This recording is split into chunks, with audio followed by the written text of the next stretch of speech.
Speaking of Taylor Swift, I know you went to the Taylor Swift concert. How was it? Yeah, well, I was disappointed. Podcast got me a boyfriend. Ever since Travis decided to use it as his personal dating app, never seen the original. They didn't leave the stadium because I was butthurt, Jason. He threw a tantrum. He threw a man tantrum. He's out of here. It's so funny. It's My like plan is ruined. She loves me. She loves me now. She loves me. If we say they're cool, they're gonna be like, oh my god, he thought it was cool. But they're gonna like us, but they don't know that I already love them. Everyone sees Taylor Swift and Travis Kelce now and assumes they were some instant fairy tale.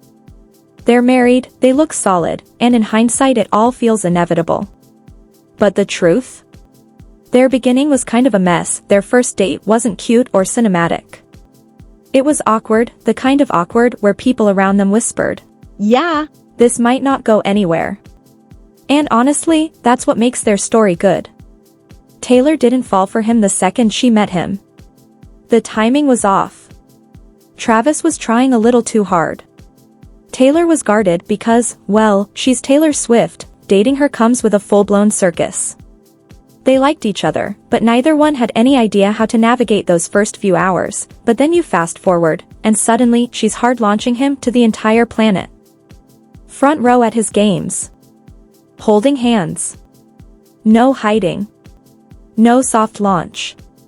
Just, here he is. This is my person.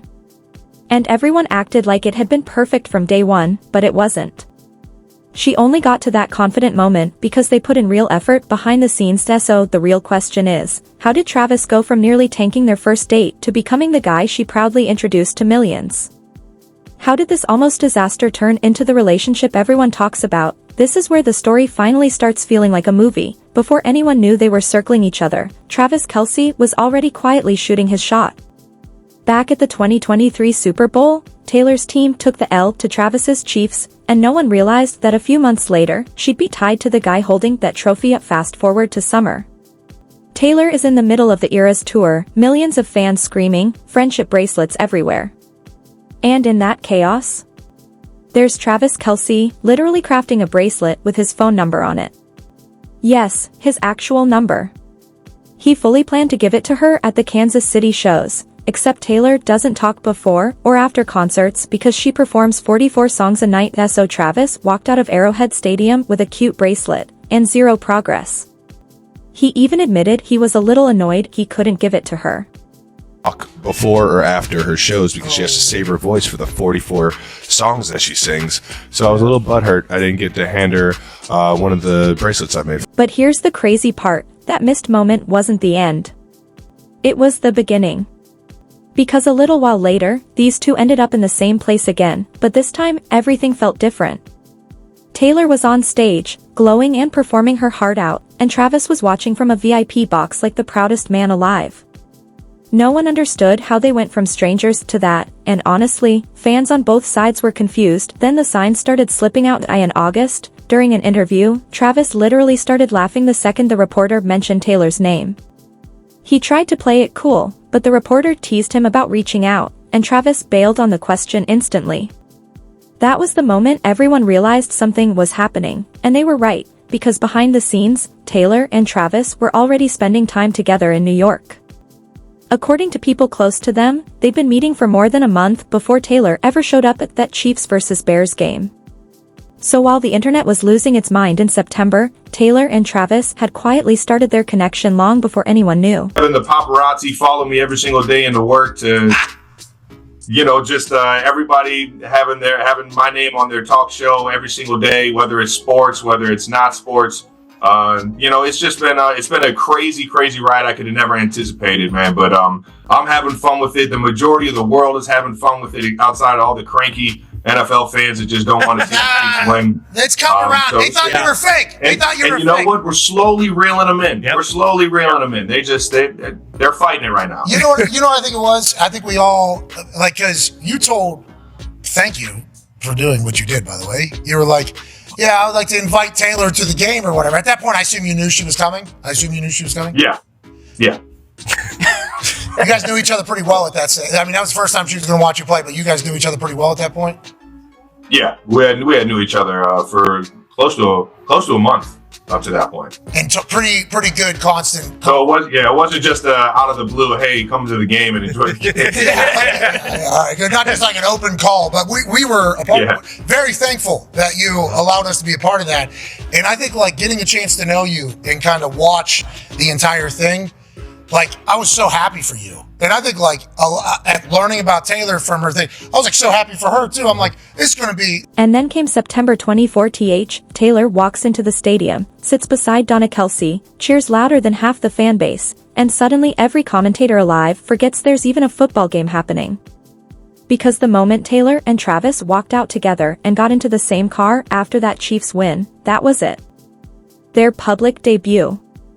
Instant internet explosion. Travis even rented out an entire restaurant that night so they could celebrate privately with both families.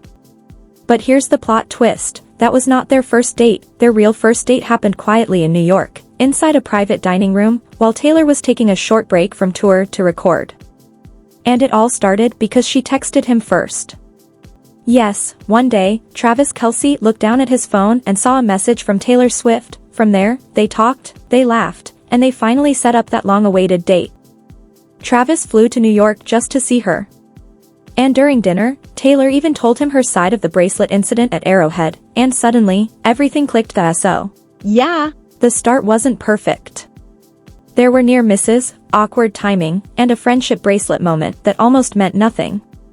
But somehow, all of that turned into one of the biggest relationships of the decade. Now this is where their story switches from cute to full-blown rom-com. Travis finally gets that first date with Taylor in New York, and everyone in his circle is basically whispering, "Don't screw this up." He probably walked in thinking he was calm and collected, but let's be honest, a private dinner with Taylor Swift is not low pressure. Still, they managed to sneak around without the world noticing. Barely, and thank God the date went well, because look at them now. Months later, they're doing things couples of 5 years do, vacations together, meeting each other's families, going out in public without caring who's watching. This is more public affection than Taylor has shown in a whole decade. If you remember her relationship with Joe Alwyn, you know just how rare this is. People close to them say the bond keeps getting stronger. They don't need flashy grand gestures, they enjoy the small moments. They just like being around each other. Taylor even said in an interview that she's comfortable being public this time because they're genuinely happy. For Swifties, that's basically a neon sign saying, this one is different. And Travis? This man went all in. He even bought a $6 million house just so they could have privacy because paparazzi were swarming his old neighborhood. He wasn't playing games, he was serious from day one. According to insiders, they've already talked about the future. Yes, the future, kids, marriage, the whole thing. Travis reportedly wants kids sooner rather than later, and Taylor is completely on board because she knows she found the right guy.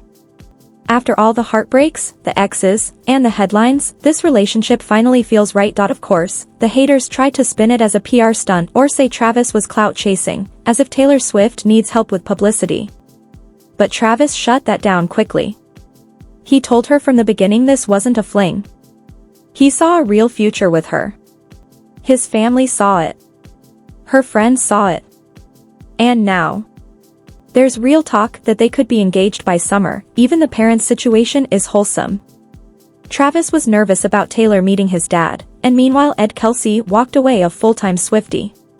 Both families have already met, and everything feels like green lights, and then there are the public dates.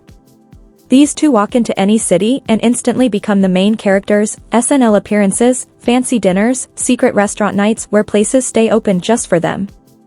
Travis holding doors, helping her out of the car, keeping her safe from fans and cameras. And Taylor cheering him on at games, while he shows up to her shows.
Chivalry levels?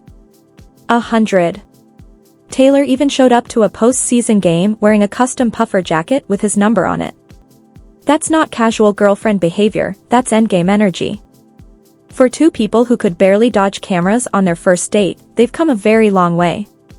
And if everything insiders are saying is true, this is only the beginning, and honestly, Travis has been doing the absolute most ever since. When Taylor's 35th birthday arrived, this man went full Pinterest boyfriend, Hollywood husband, and Hallmark leading man all in one night. A source said he went out of his way to make the whole thing perfect, and honestly, perfect is an understatement. That he had jewelry custom engraved just for her. He sent piles of roses. He showered her with gifts like he was rewriting the memory of every bad birthday she'd ever had. And he planned all of it quietly, so she'd walk into a room and be met with surprise after surprise. Travis even hired a private chef and bartender so the entire night could belong to them. No crowds, no cameras, no chaos. Just Taylor, Travis, and a room filled with flowers, and the best part? He wanted it this way. These two are constantly surrounded by people, security, fans, photographers, press. So for her birthday, he did the opposite. He created something intimate, meaningful, something that felt like them instead of their fame. And here's the bit people forget: Travis might have joked about being butthurt when she didn't take his bracelet, but the truth? He was already halfway gone for her. He admitted it himself on a new episode of Bustin' with the Boys. Travis finally said that the moment he started falling for Taylor happened way before the world even knew they were together. Even after the missed bracelet moment at Arrowhead, he wasn't annoyed like people assumed. He was interested, invested, and honestly, smitten. Then he said something that had everyone blushing. Travis talked about their choice to love each other openly and not hiding, not sneaking around, not pretending they're not together just to dodge headlines.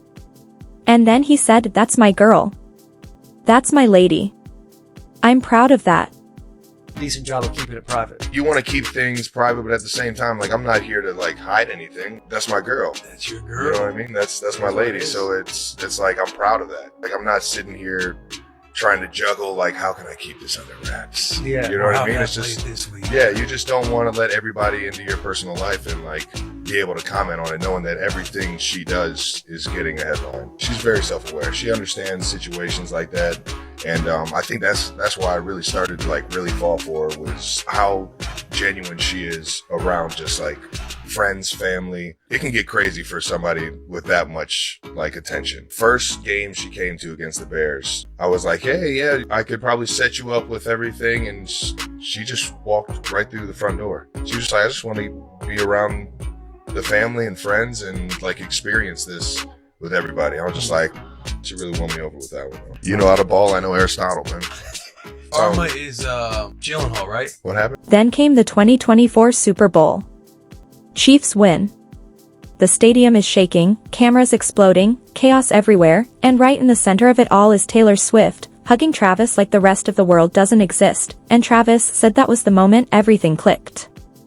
He talked about how unbelievably self-aware she is in high-pressure moments, how she knows exactly when to step back, when to support quietly, and when to show up and stand beside him. I know we want to talk about football right now, but as I look at Travis Kelce and Taylor Swift, we've been talking about the relationship all year long. That right there is special. That woman is damn near. He said he fell for how real she is with his friends and family, how she handles the spotlight without letting it change her. For someone with her level of fame, that grounded, genuine personality hit him hard. Travis knows that everything she does becomes news. He knows people will pick apart every move they make. But instead of running from it, he basically said, "Yeah, she's mine, and I'm not pretending otherwise." That isn't PR talk, that's a man who is actually in love. So what do you think? Drop your thoughts in the comments below. And if you enjoyed this video, make sure to hit that subscribe button and tap the bell icon so you never miss an update. I post new stories every week, breaking down the secrets, the drama, and the moments behind your favorite celebrities.